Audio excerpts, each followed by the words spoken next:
У Нью-Йорку у саборы святога Кірыла Тураўскага вернікі 5 студзеня па новаму стылю адзначылі падохрышча Гасподняе або богаяўлення.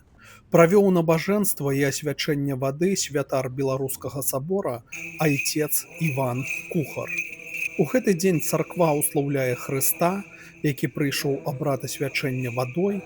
Біблія абвяшчае, што абрад хрышчэння над Ісусам правёў Ян Хрысціцель.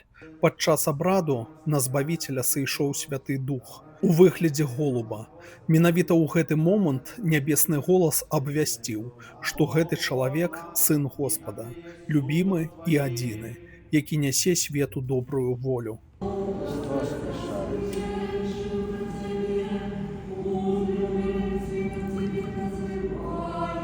У Беларусі вадохрышча адно з вялікіх гадавых свят, вядомае як народнымі абрадамі, так і царкоўнымі службамі, дзе вада лічыцца асабліва святой.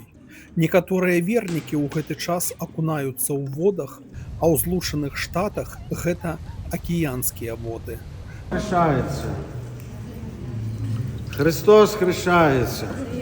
Христос хрещається. Христос хрещається. Христос хрещається.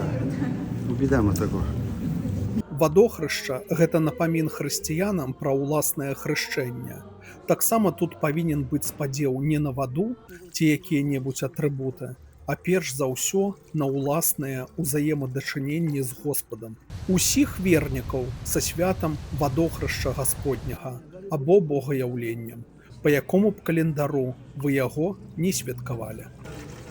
Пластик не продают, леской. Дайте трохи того.